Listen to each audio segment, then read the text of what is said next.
Okay, so we've talked about the first system condition, so you know about that.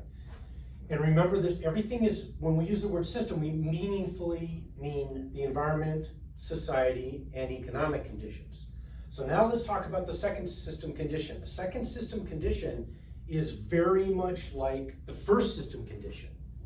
So you understand what those are. So give me an example, just guess what would fall into the category of a second system condition for what we're talking about. Anybody? Dr. Hondo, would it be a dioxin? Okay, wow, yes, dioxin is a perfect example. Now, some of you don't know what dioxin is, but dioxin is a chemical which is created by an industrial process.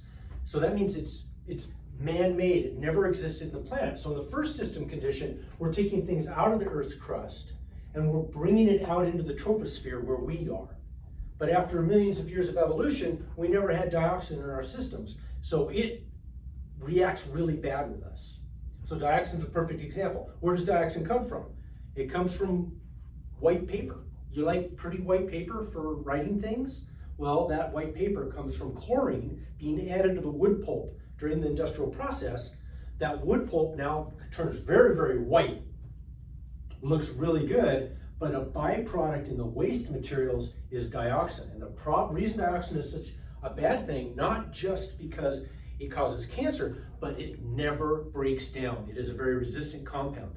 So it gets inside of you, it creates cancer, and it's going to do it again if it gets out, and it happens over and over. It also is something called bioaccumulative, which means it builds up inside the bodies of things like salmon and tuna, and then we eat it.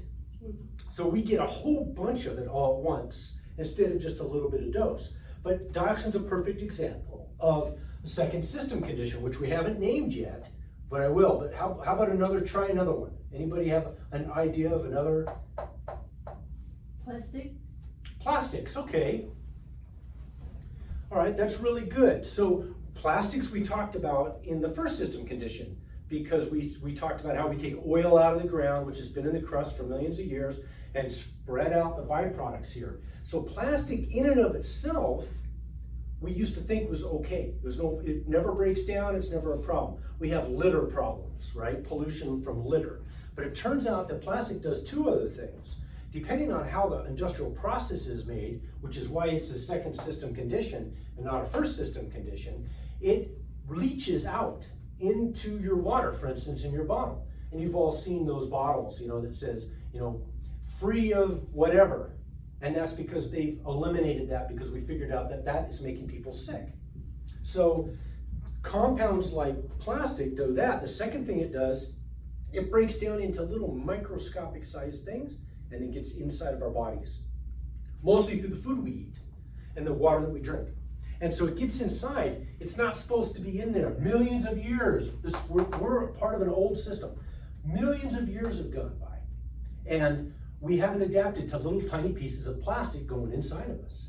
And so we get sick. And that's part of what happens. So the second system condition is exactly plastics. Anybody else want to try any others? Good. What about CO2? CO2, very good. So we talked about CO2 as a system condition number one. Because system condition number one is taking things out of the Earth crust, doing something, and then releasing it into the troposphere, which is where we live. System condition number one says you'll have problems if you do that. Well, CO2 we don't actually grab onto, and what's interesting about CO2 is natural. Plants make CO2 as part of their photosynthesis. So they take in oxygen, release CO2, or the other way around. They take in CO2, release oxygen, we take in the oxygen, release the CO2. So it's a natural process. However, that's in a balance between us and plants. If you take oil out of the ground and do something with it, like burn it in our cars to get to this lecture, well, then you release CO2. And if you change the system conditions in here, if you change the amount of CO2 there is in the system very, very rapidly, it can't adapt. And if it can't adapt, the system can't adapt, it becomes a problem. That's why global warming is a thing.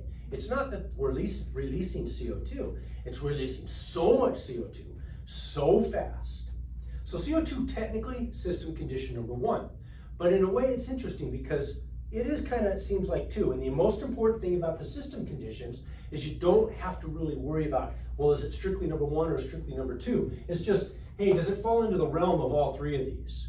So system condition number two, I'm gonna call new. So just like we talked about, the Earth is old, millions of years old. If you believe that it's 6,000 years old, none of this works. We are new to the system. People, industrial processes since the Industrial Revolution. So you can see where these are, the system conditions are matching this alignment of our impact on the planet as people, living our lives.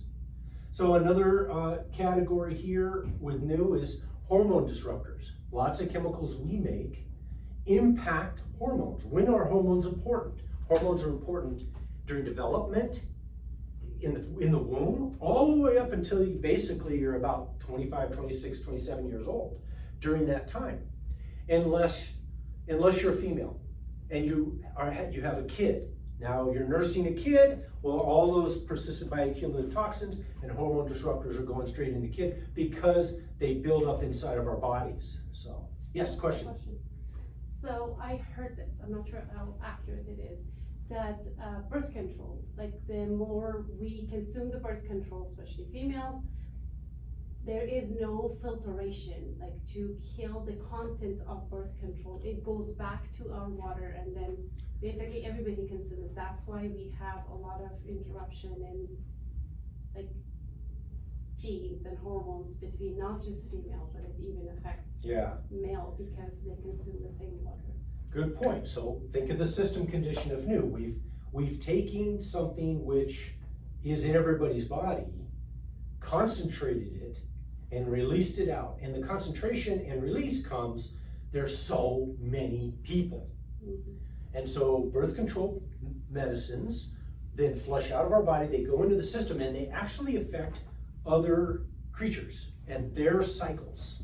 And then that affects us eventually.